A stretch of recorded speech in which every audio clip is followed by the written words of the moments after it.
오늘 저희들이 주시는 은혜의 말씀은 마태복음 7장 24절부터 27절까지의 말씀입니다. 신약 10페이지에 있습니다. 마태복음 7장 24절부터 27절까지 말씀을 봉독해 드립니다. 하나님의 말씀입니다. 그러므로 누구든지 나의 이 말을 듣고 행하는 자는 그 집을 반석 위에 지은 지혜로운 사람 같으리니 비가 내리고 창수가 나고 바람이 불어 그 집에 부딪히되 무너지지 아니하나니 이는 주초를 반석 위에 놓은 연고요.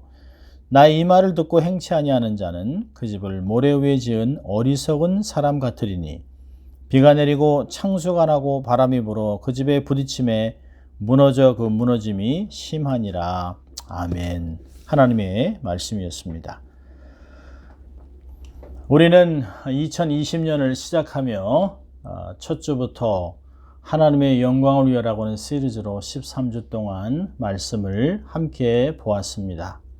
그리고 절기를 맞아 종료주일과 부활절을 맞이하고 이제 저희들이 다시 예수님의 사복음서에 있는 예수님의 비유를 시리즈로 강해를 하려고 합니다. 오늘은 그 첫째로 오늘 본문을 가지고 두 건축자라고 하는 제목을 가지고 말씀을 나누려고 합니다. 여러분, 예수님이 사시던 시대에는 지금 같은 인터넷이나 TV나 스마트폰이 전혀 없었습니다. 예수님 당시에는 글을 아는 사람도 많이 없었습니다. 책이나 두루마리도 너무 귀하고 또 많은 사람에게는 허락되지 않았던 영역입니다. 그래서 그 당시에 많은 교사들, 랍비, 바리새인들이 전통적으로 가르쳤던 방식은 들으라 라고 이야기하는 방식이었습니다. 그래서 정말 유명하고 많은 제자들을 거느리고 있는 교사들은 주로 이야기를 잘하는 스토리텔러, 이야기꾼들입니다. 그런 것을 보면 예수님은 중동에 정말 탁월한 훌륭한 이야기꾼, 스토리텔러였습니다. 예수님의 능력은 많았습니다. 치유도 하고 또 병도 고치고 귀신도 쫓아내는 그런 많은 능력도 있었지만 많은 사람들이 예수님을 쫓으며 그의 말씀을 들으면서 회당에서는 전혀 경험하지 못했던 종교적인 것을 뛰어넘어 전통과는 확연하게 다른 것을 이들은 느꼈습니다. 모든 사람들이 가장 명확하게 기억할 수 있었던 것은 예수님의 들려주신 그런 이야기들이었습니다. 여러분, 예수님은 아주 평범한, 청중이 평범한 익숙한 언어를 사용하여 가르쳤습니다.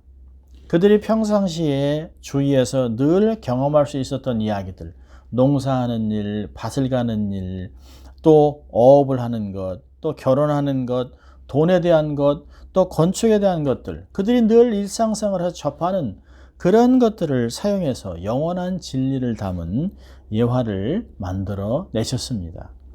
예수님의 가르침 중 거의 3분의 1 이상이 모두 비유 형태를 띠고 있습니다. 그런 것을 보면 예수님은 많은 내용을 비유를 통해서 말씀을 하셨습니다. 어떤 부분에서는 비유를 사용하지 않고서는 말씀을 가르치지 않았다라고 하는 부분까지 등장하고 있는 것을 봅니다.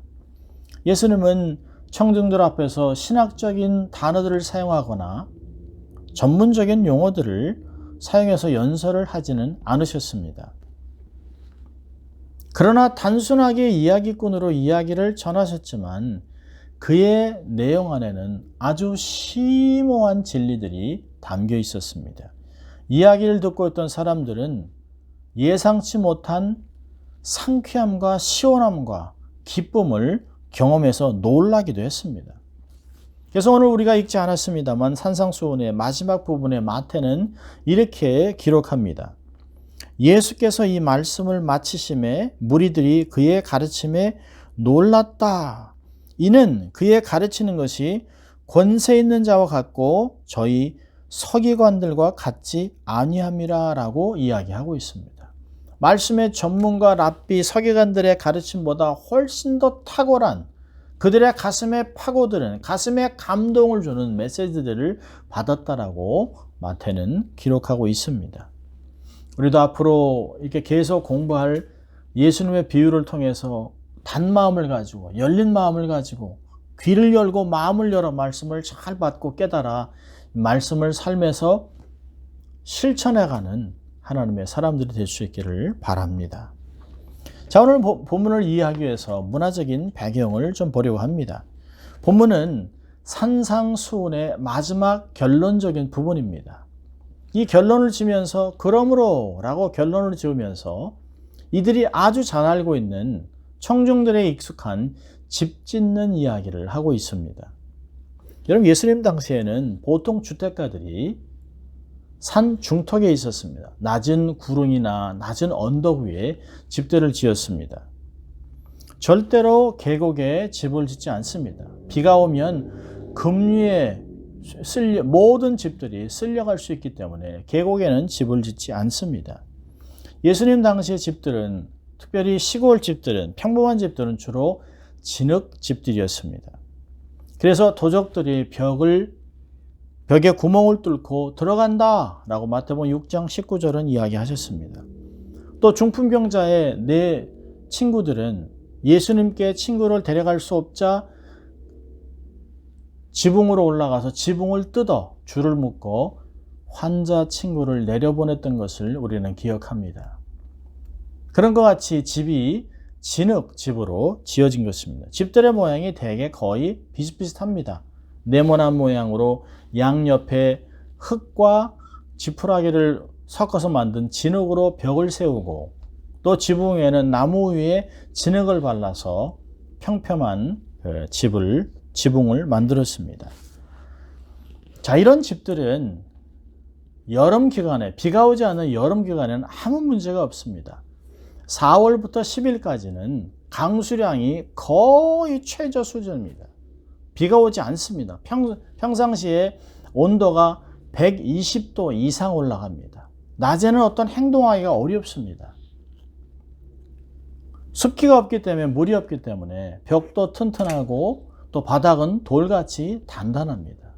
그런데 문제는 겨울이 되면 11월 말부터 3월까지 우기 동안 비가 오게 되면 바람이 불어 창수가 나고 물이 벽을 쳐서 벽을 따라 물이 흘러들어가 집 안에 들어가면 이 집안이 진흙이 되고 토사가 돼서 집이 무너지기까지 하는 것입니다. 언덕에 세운 집들이기 때문에 산사태라도 나면 순식간에 집은 무너지게 됩니다. 그래서 중동에서는 지금도 집을 지을 때, 건축할 때 이들이 언제까지 기초 작업을 해야 합니까? 라고 물을 때 동일한 답을 이야기한다고 합니다.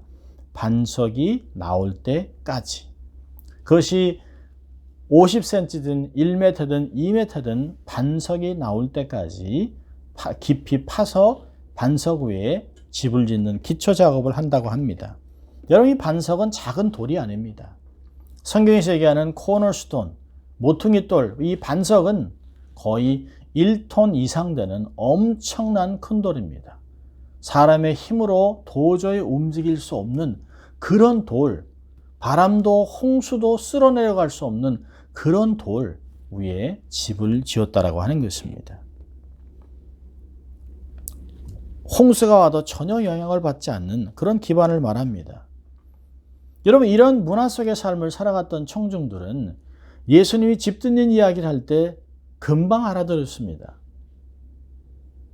집을 반석 위에, 추초 위에 준 사람은 사람들이 끄떡끄떡하면서 그렇지, 우리도 집을 그렇게 짓지 라고 했을 것이에요. 그러나 집을 빨리 쉽게 신속하게 모래 위에 짓는 이야기를 들을 때 사람들이 그러면 안 되는데, 그거는 그렇게 하면 무너지지, 이건 아니지 라고 하는 반응들을 쉽게 보냈을 것입니다. 여러분, 오늘 두 건축자를 비유로 들어 주님은 말씀하고 있습니다. 이 산상순의 말씀은 예수 그리스도를 거부하는 불신자들에게 주신 말씀이 결코 아닙니다.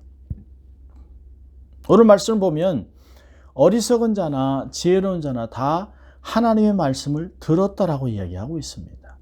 말씀을 듣는데 익숙한 민족입니다. 들으라 이스라엘아 하나님은 한 분이니라고 하는 들으라고 하는 곳에 귀가 열려 말씀을 늘 듣고 살았던 사람들을 이야기합니다. 이방인 불신자를 이야기하는 것이 아닙니다. 교회를 공격하는 자들에게 주신 말씀이 아닙니다. 이 말씀을 듣고 신앙을 고백했던 사람들에게 주어졌습니다. 여러분, 예수님 당시에는 종교적인 생활에 아주 익숙했던 사람이 많이 있었습니다. 여러분, 이들에게 예수님은 두 건축자 외에 다른 사람 하나를 또 이야기를 합니다. 우리가 읽지 않았습니다만 21절에 이런 말을 합니다. 나더러 주여 주여 하는 자마다 천국에 들어갈 것이 아니오 다만 하늘에 계신 내 아버지의 뜻대로 행하는 자라에 들어가리라 라고 얘기하고 있습니다. 잘 들었기 때문에 주여 주여 부르짖고 간구했기 때문에 하나님 나라에 들어가는 것이 아니라는 것입니다. 누구든지 하나님의 뜻대로 하나님 말씀대로 순종하고 살았던 그 사람이 하나님 나라에 들어간다고 얘기했습니다. 여러분, 요한복음에서도 주님이 말씀하셨어요. 누구든지 율법을 가지고 행하는 자야 나를 사랑하는 자라고 얘기했습니다. 계명을 가지고 지키는 자가 주님을 사랑하는 사람이라고 주님은 말씀하셨던 것을 볼 수 있습니다. 자, 우리 두 건축자를 한번 비교해 볼까요? 첫째로는 어리석은 건축자입니다. 여러분, 어리석은 자도 하나님의 말씀을 들었습니다. 신앙생활이 익숙합니다. 어리석은 자들이 겉으로 보기에는 전혀 다른 것이 보이지 않습니다. 그들도 인생을 건축했습니다. 올바른 것을 믿는다고 고백합니다. 교회도 습관적으로 잘 출석합니다. 말씀에 동의도 하고 아멘도 합니다. 성도들과 교제도 합니다. 그러나 이들이 특별히 어려움을 겪기 전까지는 반석 위에 집을 지은 지혜로운 자들과 결코 구분하기가 쉽지 않습니다. 여러분, 뉴욕과 이태리에 있는 베니스 도시는 대단한 건물들을 자랑하는 항구 도시입니다. 또 재정의 유럽의 또 이 전 세계의 재정의 중심 도시입니다. 많은 사람들이 찾기도 하고 인상적인 건물과 빌딩들이 있습니다. 겉으로 보기에는 이태리가 더 낭만적이고 더 화려하고 더 매력적일 수도 있습니다. 그러나 이 베니스는 점점 바다 물속으로 빠져 들어가고 있습니다. 베니스는 기초가 없습니다. 그 반면에 뉴욕은 돌섬 위에 세워졌기 때문에 그 많은 마천루의 건물들이 수백 개의 건물이 세워졌어도 뉴욕은 흔들리지 않습니다. 여러분, 이 어리석은 사람들은, 어리석은 건축자들의 삶은 화려하고 웅장해 보이기 때문에 때로는 많은 사람들의 선망이 대상이 되기도 합니다. 나도 저렇게 한번 살아봤으면. 그러나 이들의 삶은 예수님의 가르침을 순종하고 따르지 않기 때문에 기초가 없는 인생들입니다. 말씀이 옳다고 바르다고 인정도 하지만 고백도 하지만 그들은 결코 그리스도의 말씀을 따라 살아가지 않습니다. 실행에 옮기지 않습니다. 여러분, 지혜로운 사람과 어리석은 사람은 평상시에는 구분하기가 어렵습니다. 차이가 드러나지 않습니다.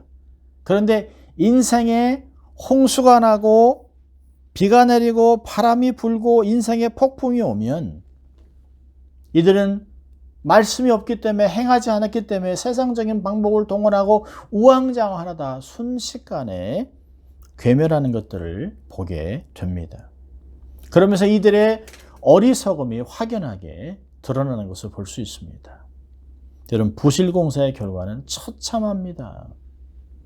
건물을 멋있게 지어놨습니다. 많은 텐넌트를 기다리고 있는 건물이 바람이 불고 폭풍이 오니까 건물 외벽이 벗겨지고 건물에서 물이 새고 물난리가 난다면 그 건물은 순식간에 무너져 수치를 당하게 될 것입니다. 수치당하는 정도가 아니라 많은 사람의 어려움을 주고 생명의 위협도 되는 삶이 되는 것이죠. 어리석은 건축자는 말씀을 듣기만 하고 마음으로 동의만 하고 삶에 행하지 않은 사람들입니다. 또 다른 건축자는 예수님은 지혜로운 건축자를 이야기합니다.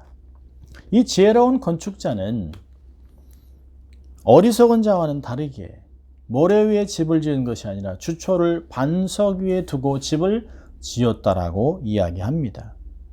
여러분, 반석 위에 집을 짓기에 많은 시간을 들입니다.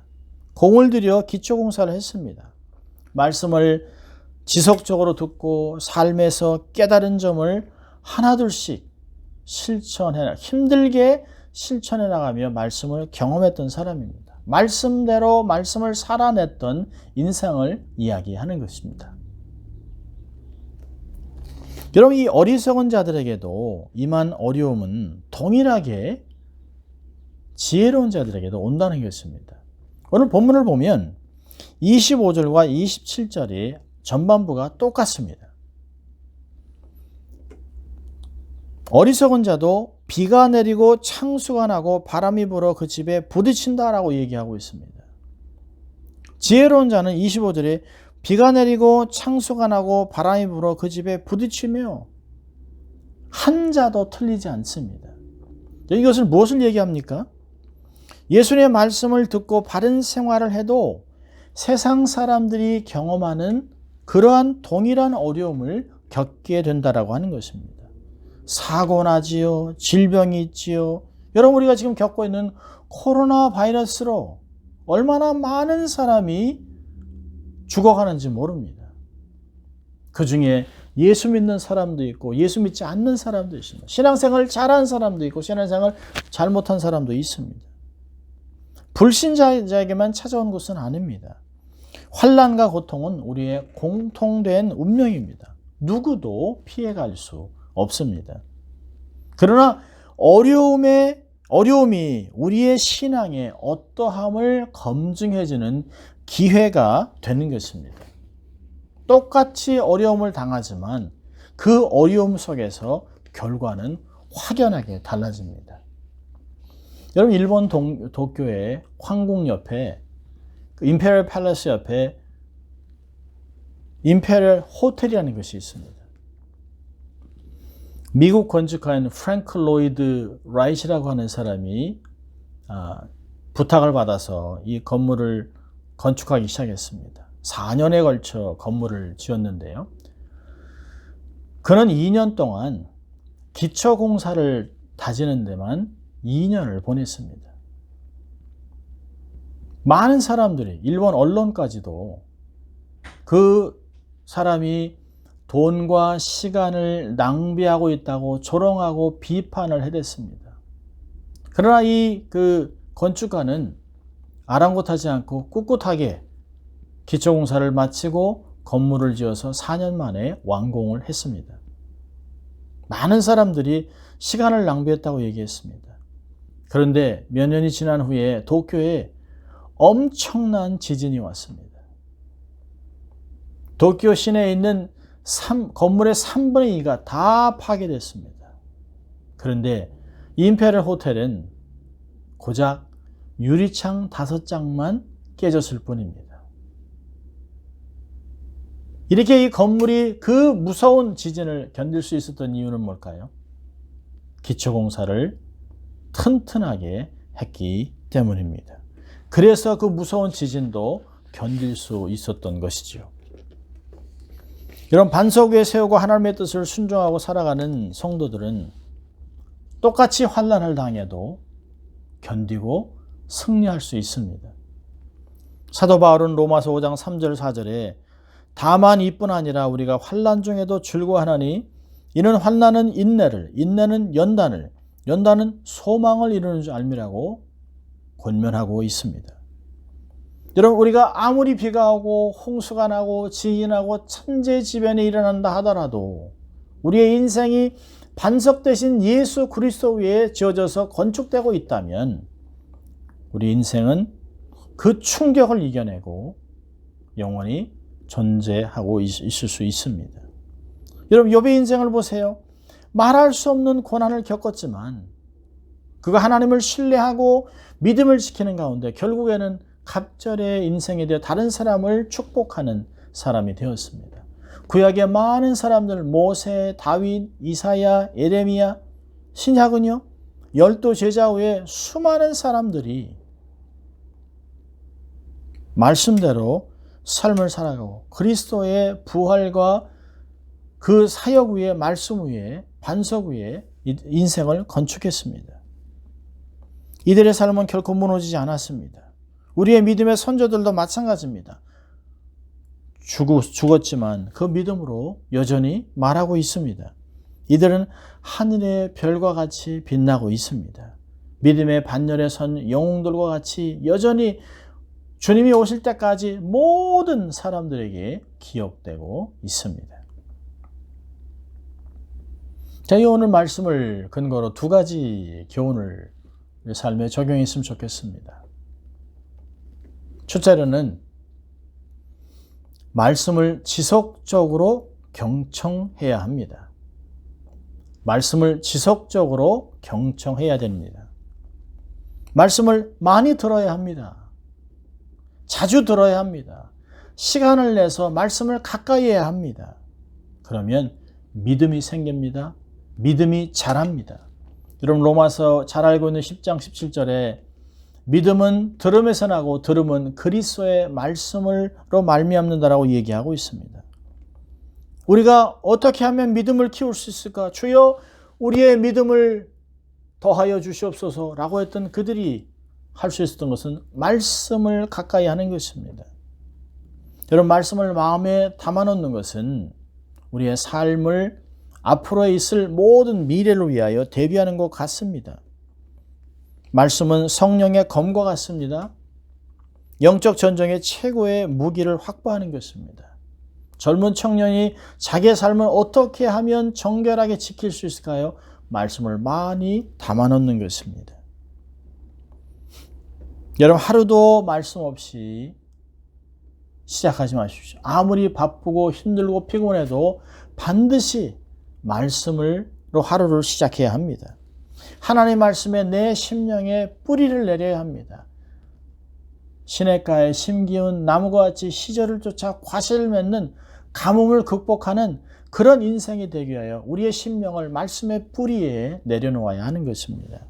우리의 영혼의 주파수를 말씀에 맞춰 놓으십시오. 영적인 예민함을 회복할 수 있습니다. 날카로운 분별력을 가지고 세상의 이치를 분별해 나갈 수 있습니다. 세상의 천재지변 때문에 우왕좌왕 이럴 때 하나님의 뜻을 발견하고 방향성을 유지할 수 있습니다. 말씀은 우리의 발등상 같습니다. 이 어둠의 인생을 헤쳐나갈 수 있는, 실족하지 않을 수 있는 등불이 되기 때문에 말씀을 가까이 해야 됩니다. 결국은 길을 잃지 않고 바른 길에서 하나님의 뜻을, 주의 길을 걸을 수 있는 인생이 될 수 있기 때문입니다.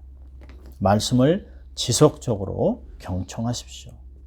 두 번째 교훈은 말씀을 적극적으로 행해야 합니다. 말씀을 적극적으로 실천하고 행해야 됩니다. 여러분, 어리석은 자도 말씀을 들었습니다. 그러나 말씀을 행하지 않았습니다. 오늘 본문은 정확하게 얘기합니다. 말씀을 듣는 것만으로는 만족해서는 안 된다는 것이, 행함이 없는 것은 죽은 믿음이라고 야고보서 2장 17절은 이야기합니다. 말씀을 듣고 은혜 받는 것에서 멈추면 안 됩니다. 말씀은 많이 하는데 많은 지식이 있어요. 많은 그 종교 경험은 있지만 알맹이가 없는 껍데기의 신앙으로 전락할 수 있기 때문입니다. 말씀은 많이 아는데 신앙에 힘이 없습니다. 얼음이 닥치면 쿡쿡 넘어집니다. 여러분, 의사인데, 외과 의사인데 한 번도 수술을 해보지 않은 외과 의사를 상상할 수 있겠습니까? 베테랑 간호사인데 한 번도 환자를 만나본 적이 없는, 한 번도 환자를 돌본 적이 없는 간호사, 있을 수 없는 일입니다. 지식은 사용될 때 경험이 되고 힘이 생기고 가치가 있는 것입니다. 이런 말씀이 너무 좋기 때문에 외우기도 하고 다른 사람에게 전하기도 하지만 더 중요한 것은 말씀을 내 삶에서 살아내는 것입니다. 말씀이 우리의 삶을 인도하게 하는 것이에요. 말씀을 듣고 행하는 자가 지혜로운 사람입니다. 최소한 말씀을 행하려고 성령의 도움을 구하는 사람이 되어야 합니다. 여러분, 우리가 많이 노력합니다. 많이 작정도 합니다. 말씀대로 삶을 살려고 하지만 세상에 가만두지 않습니다. 사단의 공격은 처절합니다. 우리의 욕망은 우리를 그냥 두지 않습니다. 우리의 오감을 자극하면서 말씀을 가까이 하지 못하게 합니다. 행할 수 없게 만들어요. 그래서 우리가 할 수 있는 것은 무릎을 꿇고 성령의 도우심을 구하는 것입니다. 성령의 충만함을 통해 우리의 심령이 새로워지고 그 말씀을 행할 수 있는 용기를 갖는 것입니다. 여러분, 사도행전 1장 8절에서도 우리에게 성령이 임하면 권능을 받는다 얘기했습니다. 권능을 받아야 강한 능력을 통하여 우리가 예루살렘과 유다와 사마리아 땅끝까지 복음을 증거하는 증인이 될 수 있는 것입니다. 성령의 능력을 받아야 하나님의 말씀을 깨닫고 이해하고 어떻게 순종하고 행할 것을 알게 되고 열매를 맺는 인생이 되는 것입니다. 겸손과 기도로 말씀을 삶에서 이뤄내는 살아나가는 인생이 될 수 있기를 바랍니다. 우리가 잘 아는 찬송가 539장 이 몸의 소망 무엔가, 참 불러보고 싶지만 여러분이 혹시 한번 나중에 이 찬송을 함께 불러보면 너무 좋을 것 같아요. 가사가 1절부터 4절까지 너무 좋지만 특별히 3절을 보면 이렇게 되어 있습니다. 세상에 믿던 모든 것 끊어질 그날이 되어도 구주의 언약 믿사와 내 소망 더욱 크리라. 주 나의 반석이시니 그 위에 내가 서리라. 그 위에 내가 서리라. 얼마나 놀랍습니까? 아이언사이드 박사님은 그리스도 그 견고한 반석 위에 내가 서리니 다른 모든 기초는 빠져드는 모래라. 평상시에는 모르지만 환란이 오면 우리의 인생의 기초가 어디 있는지 확연하게 세상에 다 드러납니다. 결과는 뻔한 것입니다. 여러분, 인생은 속도전이 아닙니다. 빨리 쉽게 간단하게 하는 것이 아닙니다. 영원토록 평생 주를 만날 때까지 우리 인생을 견고하신 반석 되신 예수 그리스도 위에 인생을 건축하는 지혜로운 사람이 되어야 합니다. 여러분, 반석 되신 예수 그리스도 위에 매일매일 순간순간 인생을 건축하십시오. 매일 말씀을 듣고 매일 행함으로 지혜로운 건축자가 되어 하나님을 영화롭게 하는 인생 되시기를 주의 이름으로 축원합니다. 기도하겠습니다. 하나님 아버지, 감사합니다. 오늘도 저희들을 거룩한 말씀으로 초청하시고 우리가 어떠한 인생이 되어야 될 것인가를 권면하고 가르쳐 주신 주님 감사합니다. 하나님, 말씀을 듣는 것만으로 멈춰서 어리석은 자가 되지 않게 하시고 말씀을 듣고 지켜 행함으로 지혜로운 건축자가 되어 하나님 앞에 영광 돌리며 거룩한 인생 되어 하나님의 영광을 돌릴 수 있도록 주님 도와주시고 이 어렵고 힘든 이 코로나 이 상황 중에서도 견고하게 자기의 인생을 지키고 다른 사람들을 섬기며 살아가는 복된 인생 될 수 있도록 하나님 축복하여 주시옵소서. 감사하고 예수님 이름으로 기도합니다. 아멘.